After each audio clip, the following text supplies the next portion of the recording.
So the NCD for NIV is a huge deal because it really changes everything for our industry when it comes to ventilation and RAD devices, right? So we've been kind of knowing this moment was going to come for a long time, but we didn't know when. And really, the industry asked for an NCD from CMS, and so sometimes you got to be careful what you ask for.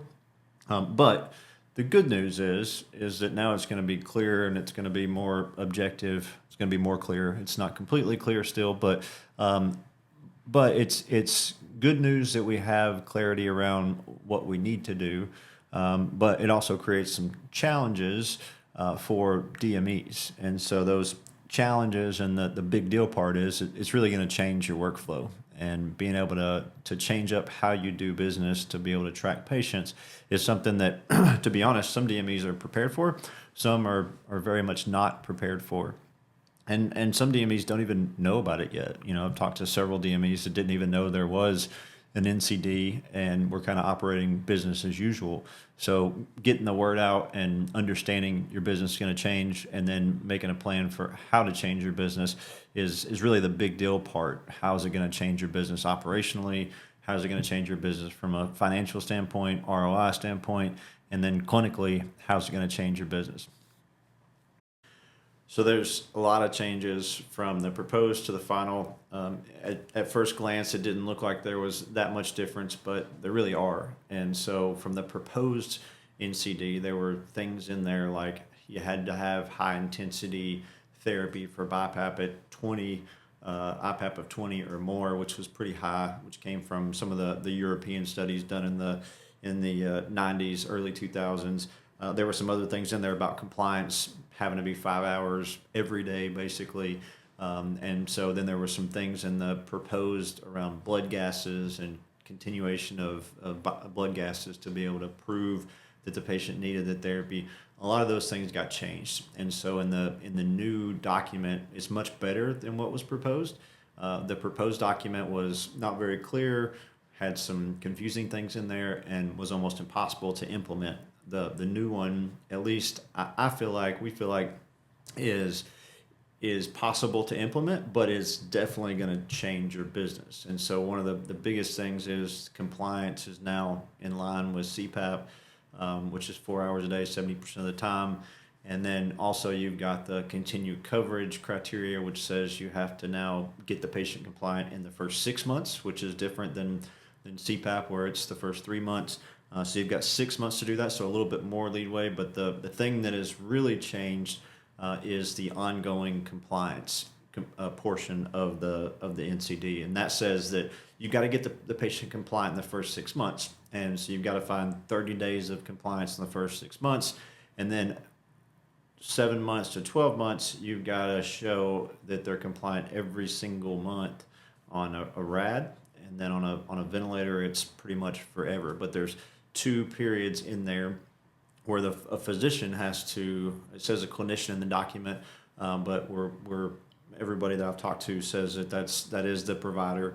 And so the provider has to do an evaluation at the end of 6 months, and then has to do an evaluation between 7 and 12 months to be able to document compliance and the need for continued usage, which could be a variety of different things, looking at, did we improve their CO2? Is it stable from baseline?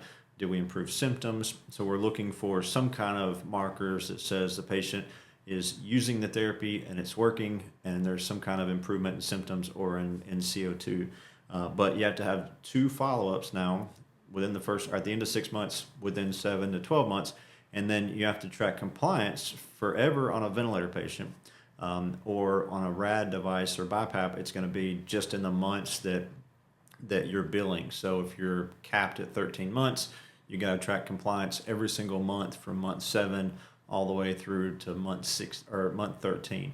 So it's essentially going to change the business quite a bit, because historically we've not really had to track compliance, and everybody had their own definition of what compliance looked like on ventilation because it wasn't set in stone. And so that's going to be the biggest kicker, I would say, is that less patients are going on therapy because you have to have a CO2 of 52, greater than or equal to 52, to get somebody on therapy for a RAD or a vent now. So that is it's new in the sense of before there was really no guideline. It was just diagnosis specific.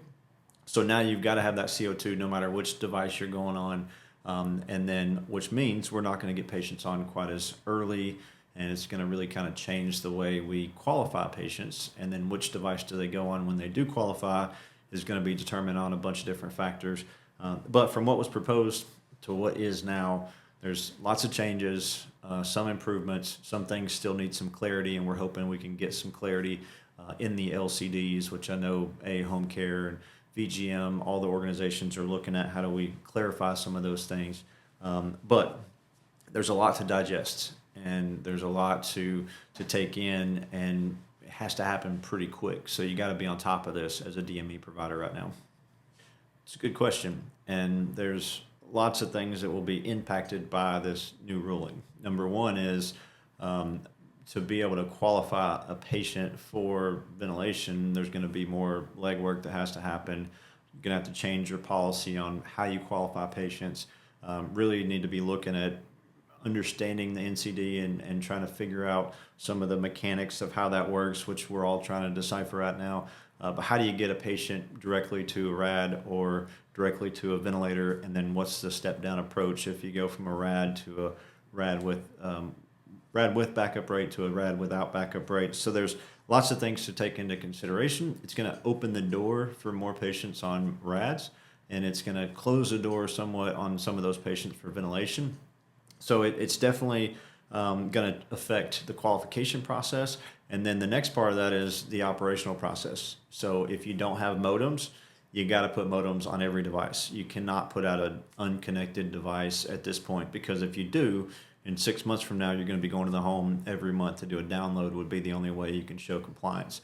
So you got to have a modem. If you're not doing modems, then you got to start today, right now.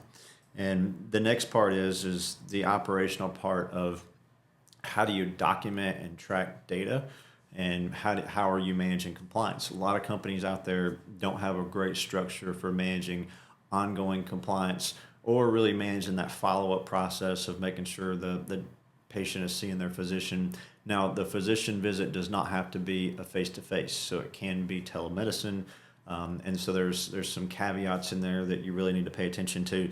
But the biggest part of how it's going to affect your business is going to be the ongoing management of the patient, right? And so a lot of companies have gone to quarterly visits, biannual visits. There's no visit schedule that's in the NCD, but what it does dictate is that compliance piece. And that is key that we've never really seen in the industry before, is that you got to have compliance for every month that you bill after that initial period. Whether it's RAD device or it's a ventilator, you've got to have compliance data. And so obviously they're not going to be checking every single patient every single month, but if you get audited or when you get audited, you're going to need that data documented. And if you didn't get them compliant for the month, then you can't bill for that month, which means that you're going to have to stay on top of that, or you're going to have to hire somebody to stay on top of that, like what we do. And so the day-to-day operations piece, the biggest hurdle, I think, is the qualifications will be, it'll just be a process to redo your qualifications. But the biggest hurdle operationally is how do you manage this long term? How do you track compliance? And how do you match that up to billing to make sure that you have compliance data before you bill for that patient each month? So the most important elements to be able to capture under the new NCD are, number one, CO2. So CO2 up front, and then there's also lots of wording around improvements of CO2. Now, if you read these documents, you've got to look at whether or not it's an and or an or. And so what that means is if there's a list and you're looking at an NCD for the first time, or you don't have much experience with this, when you're looking at that list, if it says CO2 and something else, then they're both required. If it says or, then you got to have one or the other. So if you start to break down the continued coverage, the upfront qualification, all those things, you got to look at the ands and the ors. And so you got to make sure that you have the CO2, that you rule out sleep apnea, and then there's a variety of other things on a list that you have to follow. And one of those things that is new is they don't want the patient to have had new symptoms or to have had new medications in the last 2 weeks. And this is new, but the reason is because if you go to the doc and you're having symptoms, and now all of a sudden we throw a bunch of stuff at you, then you don't really know what worked. Now, I don't like this clause because it's going to make it operationally very, very difficult to try to manage how do we get those patients on. And now it's up to you as a DME provider to start to look into some of these clinical things that we haven't had to in the past, right? So you've got to now know, have they added new medications? Have they had new symptoms? Or you're going to have to get the doc to write that they haven't in the last 2 weeks. And so the documentation on an ongoing basis is obviously, as I've mentioned many times, is the compliance piece. But when it comes to testing and results and data, it's really about tracking symptoms. That's something that we've not had to do before. So looking at reductions in headaches, reductions in hypercapnia symptoms, morning fog, those types of things. Or it's looking at improvements in CO2. So if you look at those ors in there, then the ongoing documentation, there's some requirements around whether you can document a CO2, or if you don't have a CO2, there's a way to do that with symptoms. Either way, you got to have a way to be able to track that long term and to have a way to document all of those clinical values. So the first thing is the same problem we have with every device. You got to make sure you get the qualifiers up front and you meet all the standards. But then on an ongoing basis, I think the biggest mistake and the biggest challenge is going to be showing compliance and being able to document symptoms, because again, that's not something we've had to do on a long-term basis before. And so making sure that you've got documentation of that compliance data for that time period that you build. Like I said, if you don't have modems, you're going to be going in the home to get downloads. But even if you do have modems, you got to make sure that you don't just go in and look to see that they were compliant.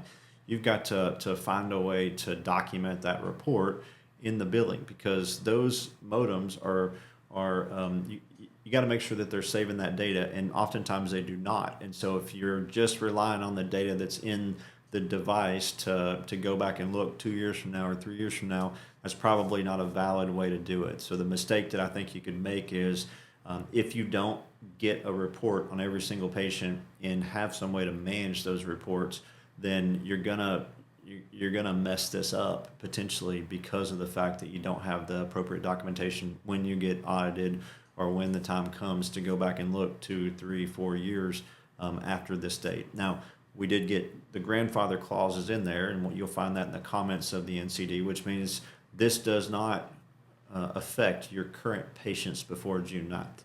It affects any new patient after June 9th, and there's some question about is it completely implemented or not until the LCDs or the DME Max come out with more information. But June 9th is kind of the drop dead date that any patient after that, you need to make sure that you have that compliance data, you've got it on file and documented in such a way that you can go back and pull it a year from now or 5 years from now on a patient if there was an audit.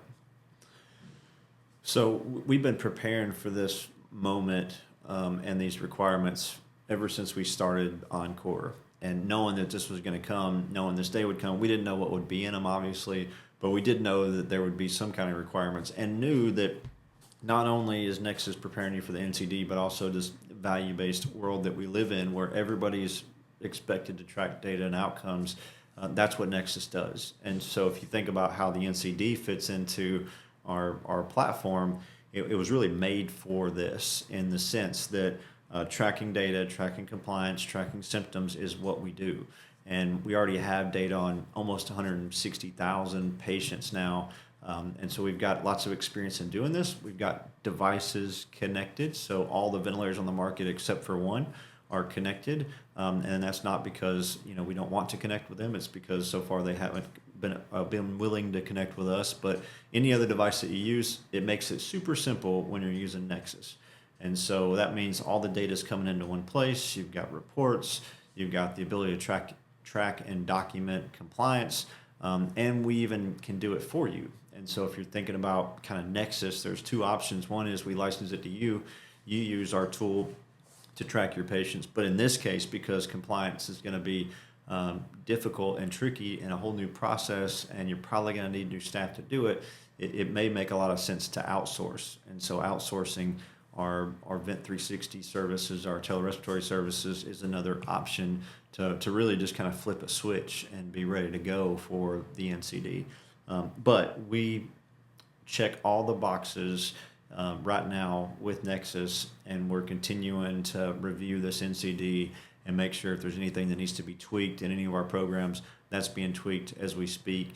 But we have reports around the NCD. We'll have, RAD and BiPAP reports, or RAD and ventilator reports, as well as we'll have all those symptoms documented. So when you go in to see a physician and they're doing that 6-month follow-up to confirm compliance, and if the patient has continued need, they'll have a report that's literally an NCD ready report that says they check all these boxes already.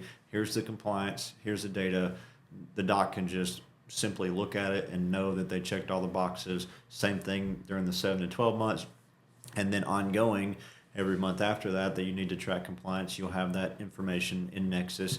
And again, we can also do it for you if you're not willing or ready or set up to do that yourself. Nexus has alerts and has the ability to tag patients who already or that need some kind of service that they don't have. So yes, there are some alerts built into Nexus, but this really kind of transitions us into the Telerespiratory service, specifically our Oxygen 360 program, where in Oxygen 360, we're doing outreach to oxygen patients to clinically manage them and identify gaps in care and figure out when they need things like airway clearance or ventilation. And so if you think about how does this play into the NCD, we are proactively doing outreach and identifying the gaps in care in the oxygen patients to figure out when they need that and when they meet the requirement for ventilation. So it really sets it up to say, hey, if we're doing outreach and we find a patient who needs ventilation symptom-wise, then it's up to the DME to go out and find the blood gas or to find some of the clinical criteria, but we can identify the right patient at the right time who needs to be on that therapy. So yes, Nexus has that capability. You could license it, do it yourself, or we can license it, or we can run it for you through our Telerespiratory service where we're doing the outreach to patients and creating those reports and those opportunities for you.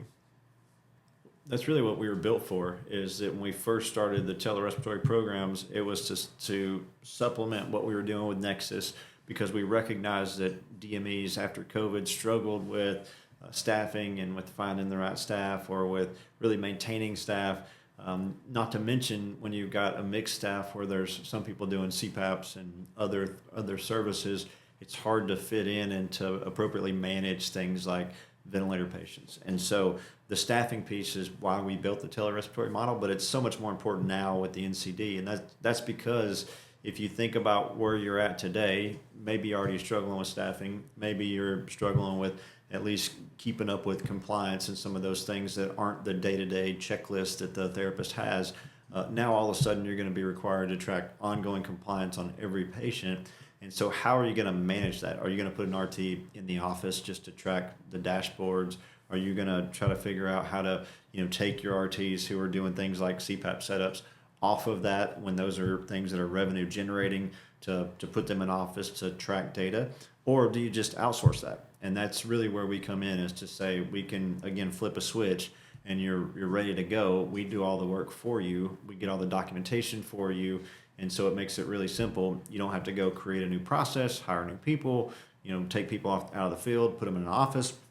We've already got all those things for you. So the idea being that when you're struggling staffing wise already, this is going to be an extra burden that you don't have to carry. We can carry it for you.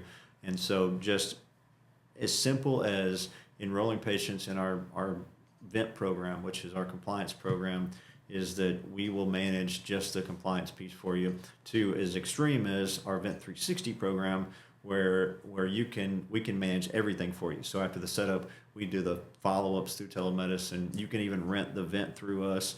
We've got our VENT 360 Plus program where we do the rental combined with the clinical service in one monthly price, so you know exactly what your price is. So you can do anything from the lowest, just tracking compliance to check the boxes for NCD, all the way to us managing, providing the equipment, providing the clinical service, providing compliance, all in one package. So we have an option for anybody. It reduces labor costs because you're outsourcing this service, which means you don't have to have your own staff to do it. I'm not saying that you get rid of your own staff, but what I'm saying is that when you think about an RT, if they could manage 50 patients today, well, maybe they can manage 75 or 100 when we come alongside of you. And so what we see is you're going to see a 40-50% reduction in your RT labor costs when you start to scale with us, because of the fact that you have, number one, a fixed cost of knowing exactly how much it costs per patient. And then number two, your therapist can do more of the things that are revenue driving, like CPAP setups, and don't have to manage as many patients that we're just maintaining, right? So the whole idea being that if you look at our calculators, then you can plug in some of those numbers to identify how much savings, cost savings you would get from our programs, but also how much new revenue you would get from the opportunity that it creates. So it's a reduction of cost, but also a increase in ROI because of the new revenue that comes from it. So if you think about this, even without the NCD, what we do makes a lot of sense for your business because it drives revenue, reduces cost. With the NCD, it's almost a no-brainer. Why would you not outsource it? Because it's going to be difficult to manage, and you want to be able to make sure that you check all the boxes and you don't get in a position where you can't bill for that service. So from a labor perspective, it's really about looking at, what are your costs? How could you increase the number of patients each RT manages? And by doing that, what's the savings that you obtain?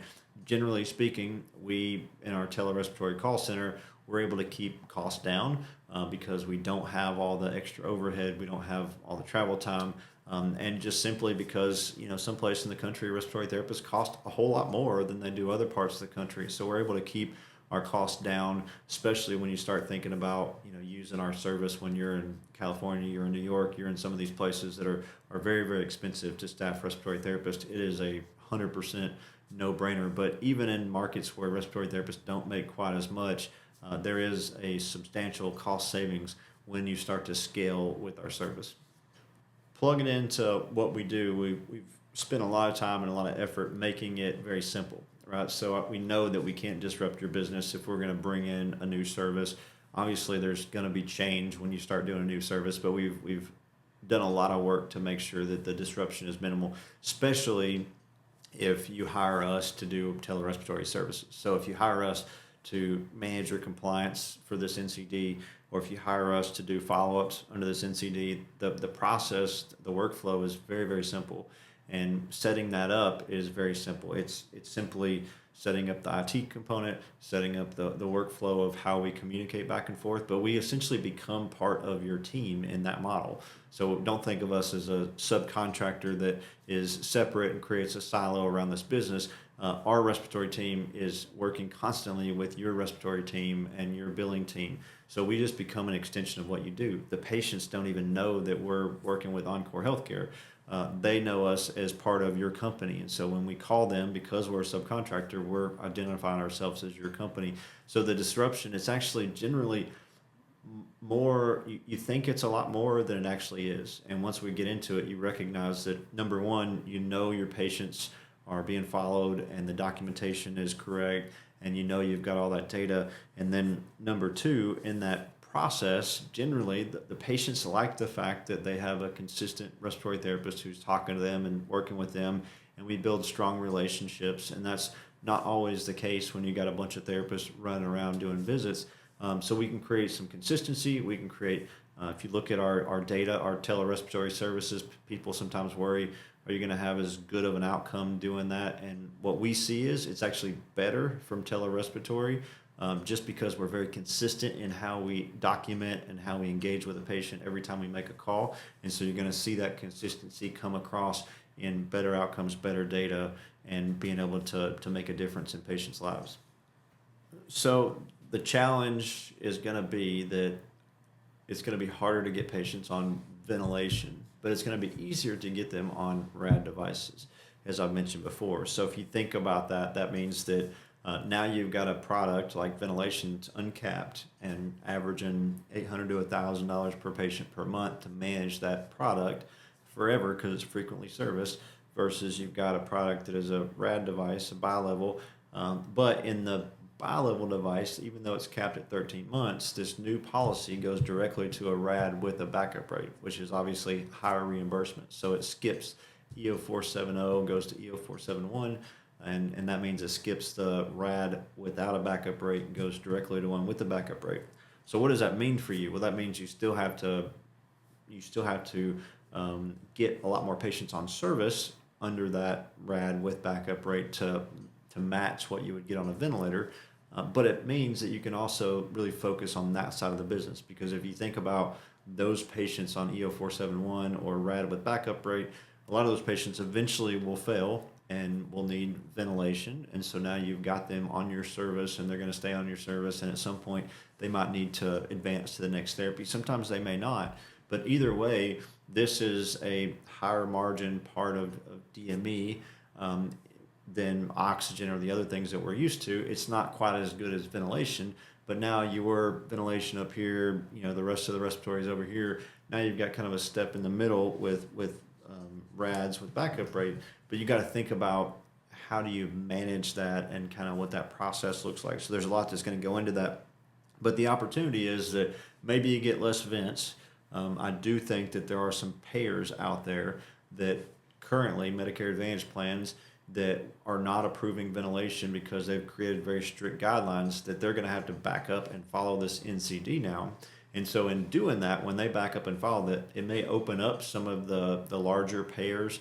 I won't mention names, but most of you guys know that the burdens that we face with that in the industry. So those guys who have been blocking ventilation for a long time, it may open it up where now they cover ventilation in certain instances based on this NCD that they weren't covering before. So if you think about kind of the net gain, if you will, the net gain is that you're going to see overall less Medicare patients going on ventilation. Maybe some Medicare Advantage plans open up and you're going to see more patients going on for two of those major plans that are out there.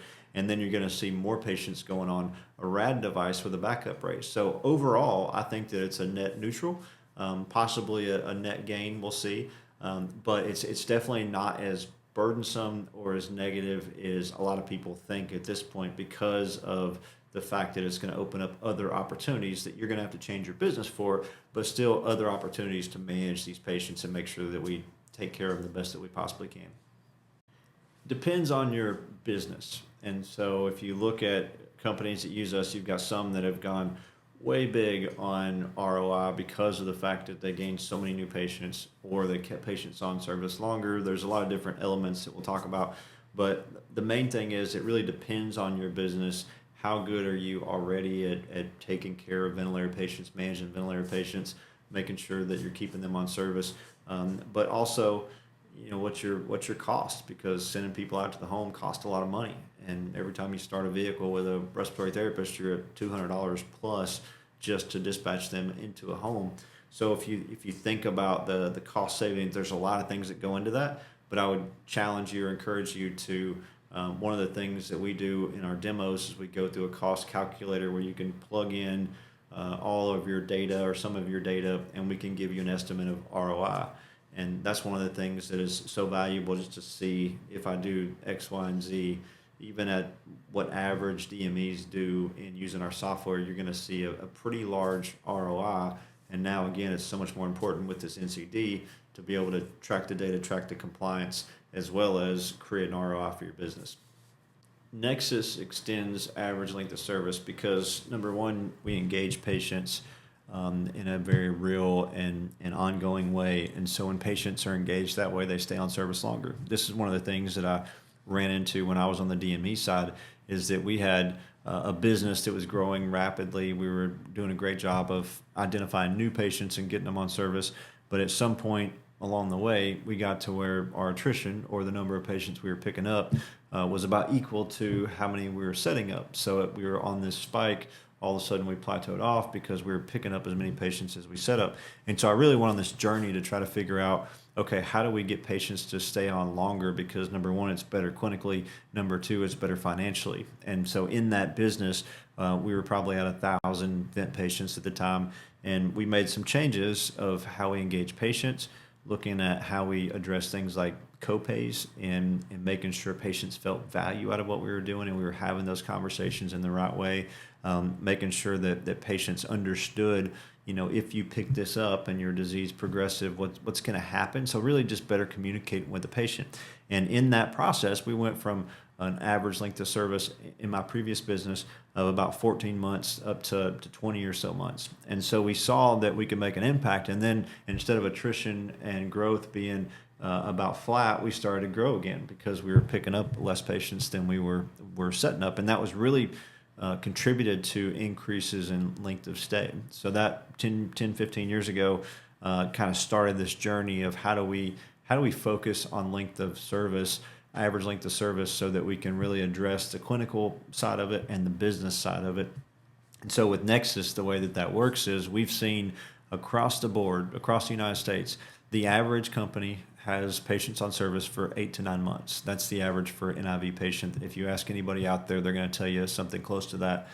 So 8 to 9 months. What we see in Nexus today is between 20 and 26 months, the average time somebody stays on service. So you just think about the clinical benefit of that, and then think about the financial benefit of that. They're both huge. And so the idea that if you engage patients the way that we are in Nexus, and we track compliance ongoing, and we track data ongoing, and it tells us a story about how do we continue to engage and get the patient involved in their care and get excited about their care, all those things result in patients staying on service longer.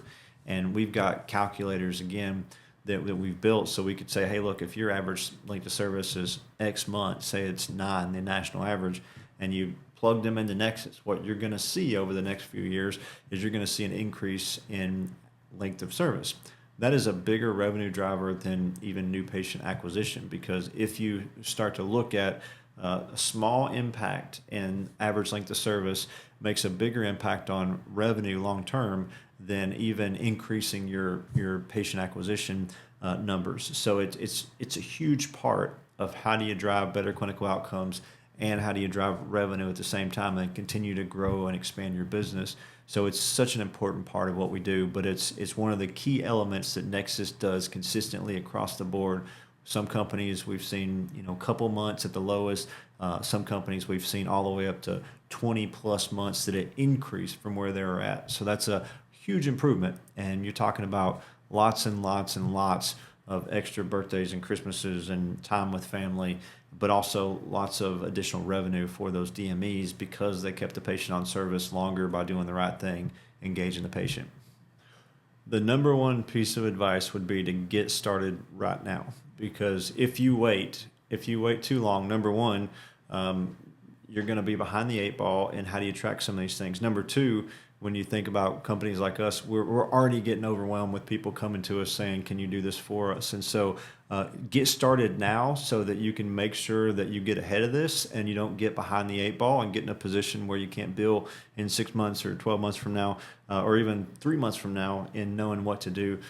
But also make sure you're tracking data, whether you partner with us or whether you do it yourself. You gotta be able to track the data, and so you need a system to do that in. If you think about how you're going to do this with 4 or 5 or 6 different ventilators on the market, and oftentimes you've got a lot of those different ventilators in your fleet, now you've got different looking reports, different downloads, different information coming in from all these places. If it's all consolidated in one place and tells the NCD story, it's going to make your life easier. So make sure you've got a system and a platform that's going to check all the boxes, but also is going to give you those reports every single month that you bill in the future, so that you don't get in a position where you're trying to go back and look 2 years and you can't find the data and you're in hot water. So get started now, do something and start moving in this direction. Start having conversations inside your organization, start having conversations with people like us, the ventilator manufacturers, the VGMs, the AA home care.